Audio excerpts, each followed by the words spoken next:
Good morning, good afternoon, good evening, wherever you are. As you're looking forward to your 2024 plans, one of the most debated topics is diversity, equity, and inclusion at work. And depending on where you are in the aisle, we have leaders who tune out when it comes to this topic. There are leaders who are excited about the potential of what DEI could do for them, for their businesses. In the last 2 years, we have seen what I would call a war against DEI. We have seen organizations like Twitter, Amazon, IBM laying half of their teams or all their DEI teams. Does this mean that diversity, equity, and inclusion is not important in an organization? Does it mean that we need to relook at what DEI actually means, or the advantage of having a diverse workforce, an inclusive environment, and having equity practices within an organization? We have seen Mark Cuban and Elon Musk just last week go toe to toe. Mark Cuban for DEI, Elon Musk against. So as you're going into 2024, ask yourself, are you for or against DEI? As you're debating and thinking about your answer to this question, let's look at actually what DEI means. When it comes to diversity, equity, and inclusion, most people think that this is a race, so it's a black or white. It's a gender, it's a female versus male. But DEI is actually more than that. DEI in any organization ensures that despite or regardless of the differences you have, whether it's gender, nationality, disability, your race, regardless of who the person is, when they come to work, they can bring themselves to work, their full selves to work, and that they work in an environment that celebrates their differences. When it comes to building equity practices within an organization, it ensures that you have fairness and you enhance employee retention. It means that an employee comes to work feeling that they are included in your decision making. It means that you understand who they are as an individual. Equity practices are not just good for your staff members. It's also good for your customers, because the same way you treat your employees, they will treat your customers. So ultimately, when it comes to DEI, it ensures that as an organization, you have an inclusive space where everyone comes to work feeling that they can bring their best. And as a result, you have better productivity. One of the most prevalent misconceptions is that DEI is actually for those who can afford it. Therefore, when it comes to emerging markets or business leaders in emerging markets, we have relegated DEI to the Western countries. So most likely you think that DEI is for the UK and the US. And it's a fair argument, because DEI became prevalent when the Black Lives Matter was a movement. It became prevalent when organizations had to look really hard around their environment and the environment that they're creating for their employees. It also became prevalent when it came to COVID, when we're experiencing that COVID pandemic. Organizations having to look at how they actually do work. So when employees come to your work, to your workplace, how do they work? When they're working remotely, are you ensuring that they have the resources and tools that allow them to do their best work? I would argue, actually, that DEI is very important for the emerging markets, and business leaders in emerging markets need to look at the advantages that DEI represents for their organization. We are becoming global when it comes to our business operations. We are becoming more diverse, and technology has made it even more so. So every organization that is thinking about their digital transformation agenda or looking at how to create more value for their customers, you cannot avoid the DEI factor in your organization. For businesses who are looking to create more value for their customers and their employees, you have adopted a digital transformation agenda, which in itself is a buzzword. What does it actually mean when it comes to creating a diverse, inclusive, and equitable organization? It means that you need to bring inclusive experiences, diverse experiences, and ensure that these different experiences are coming together across the organization to build, one, better solutions for your customers, Customers are looking for more inclusive, personalized interactions across all digital channels and across all products.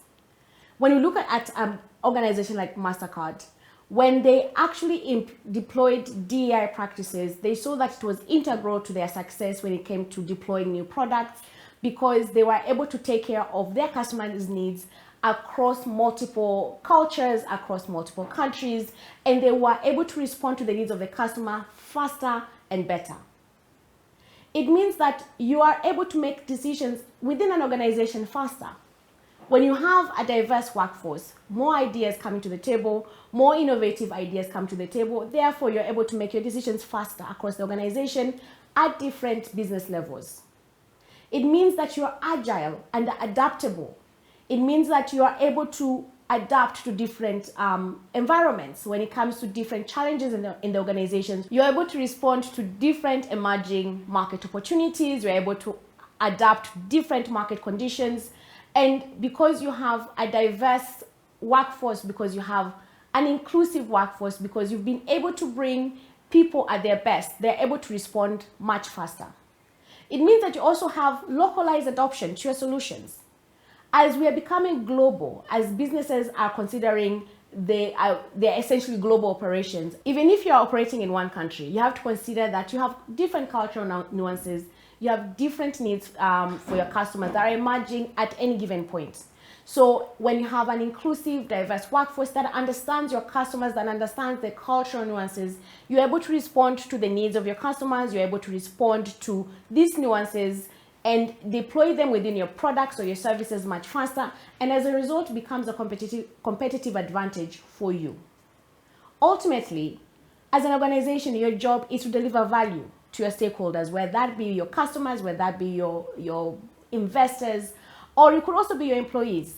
And there's no better way to have a faster way to deliver value by having a very diverse, inclusive workforce that is able to bring their best to work. So you might be new to DEI and what it means for your organization. So how do you actually bring it to life? The truth of the matter is that DEI actually mostly fails in organizations. And we have seen that. We have seen many organizations excited about building a diverse workforce, building an inclusive environment, building equitable practices within an organization, but they fail. And that's because they have relegated DEI as a program. You have DEI or sensitivity training for your workforce, for example, or you have a quota, which is what most organizations or most leaders think that DEI is about checking the box. How many women do we have in the organization, or how many black faces if you are an organization in the US, like how many different races you have in your organization. So most people think that DEI is actually quotas. How many people do I have? How many women? How many diverse groups do I have in an organization? But that's actually what DEI is. DEI, in its essence, is ensuring that you are able to transform your organization. You need to have a workforce transformation. You need to ensure that your practices are not just programs. They're not about those occasional quarterly or yearly trainings for employees.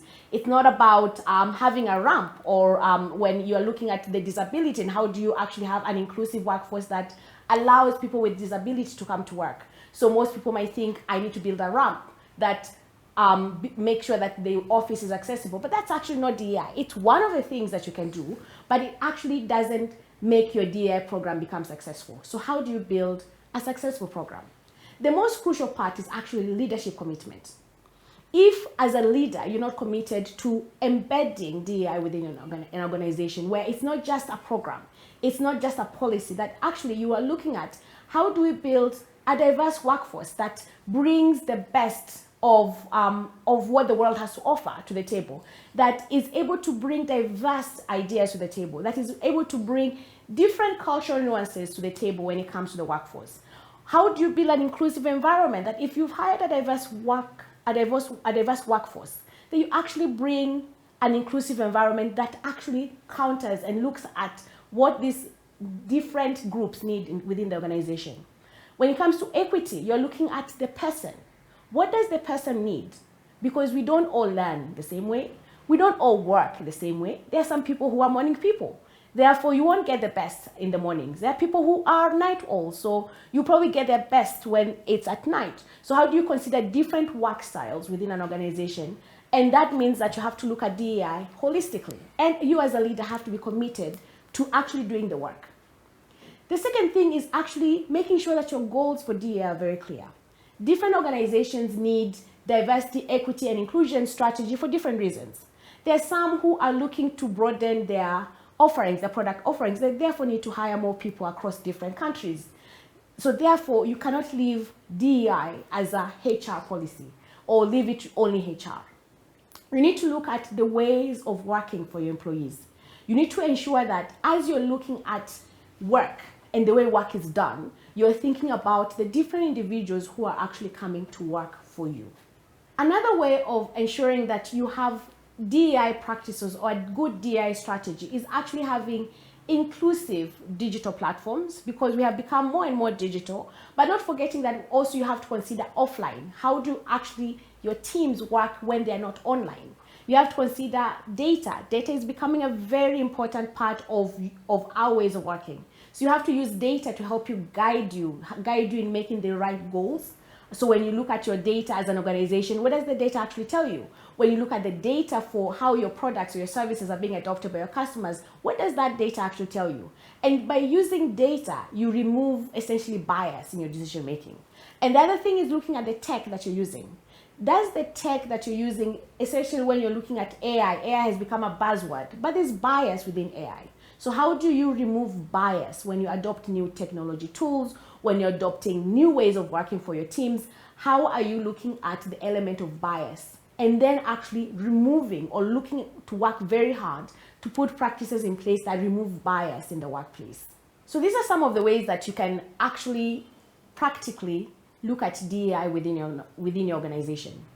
But ultimately, it really boils down to two things. One, is the leadership committed? Are you as a leader committed to having a diverse, inclusive, and equitable workplace? Are you looking at the workforce that you're bringing? Are you intentional about the people that you want to come and work for you? And therefore building an environment where they can thrive, building an environment where they can serve your customers better, and as a result, build value for your organization. And two, it boils down to your goals. You cannot copy and paste diversity, equity, inclusion within your organization. So therefore, you can't look at what MasterCard or IBM or Twitter or Standard Chartered. You can't basically look at what the other organization is doing and then copying and pasting it within your organization. You have to look at your organization. Be very particular about what you want to get from your workforce, what type of workforce you want, what type of environment you want, and also what kind of culture. Ultimately, you have to look at the culture element. What kind of culture do you want to create within your organization? And then build the practice, build the strategy that is going to serve you. I think one of the biggest things and why we see DEI fail most often is that we are looking at other organizations, other countries, looking at what is being said. For example, you have a big debate at Davos and therefore you bring it in your organization and hoping that it will actually work. I think one of the biggest advantages as emerging markets that are digitally transforming organizations, building technology businesses or building technology-enabled businesses, is looking at what works for us. I think we in emerging markets, in particular we in Africa, we have an advantage because we grew up with community-oriented. We were very community-oriented. We like to actually build environments that are serving our employees, and therefore we need to tap into our advantage as a continent, as a people, as leaders, to build better programs. Not better programs that are in the US or in the UK, but better programs that serve our workforce, so that we can actually build better human capacity development that serves our organizations, but also serves our communities at large. So as a leader, what should you expect in 2024 when it comes to DEI? I think that you should expect more debates in this area. I think there's a lot that we still have to learn, especially when it comes to emerging markets. There's a lot to learn. There's a lot to learn around, one, what your organization needs when it comes to building a strategy and building measurable goals for diversity, equity, and inclusion. So you'll expect that you'll have more debates. You'll have more debates within the organization. There'll be more debates within our communities. I think we will not get to a point where diversity, equity, and inclusion becomes something that is widely acceptable. I think we need to be open to that conversation. We need to be open to more debates so that we build better solutions for our employees, and we build better solutions for our continent. The second thing is that I think that we'll see a balance between an organization strategy, so what the organization has put in place as a DEI strategy, and what the employees expect. Increasingly, we are seeing employees actually demanding better places to work, better leaders. They're expecting equitable, and equitable could mean better pay, better consideration when it comes to their work, better ways of working within the organization. So as employees are demanding more and more from the leaders, more and more from the organization, I think there will be a balance between these expectations, especially as we are seeing the economy is not as predictable as we thought it would be. So therefore, the expectations of the employees and what they want from the organization, and the diversity and equity and inclusion goals for the organization, we will essentially temper down to have realistic goals, so to speak. And I think the third thing is that organizations will become more intentional about the products that they want for their customers, the employees that they want to work with, and the environment that they're creating for their workforce, and therefore becoming intentional about building an organization that will give them the advantage in the market. So leaders, whether you are a business leader or you are looking to build a business or you are in HR, I encourage you to go into 2024 with the mind of having the right debates when it comes to DEI. Consider the DEI factor within an organization. I believe that as emerging markets, as leaders in emerging markets, we have an opportunity to create diverse perspectives within an organization, to bring better ideas in how we do work, and build a great workforce, and bring workforce transformation that is actually translating into creating value for the organization. So as a leader, ask yourself, do you want to build a sustainable organization? Do you want to build a sustainable workforce? Because this is where DEI truly matters.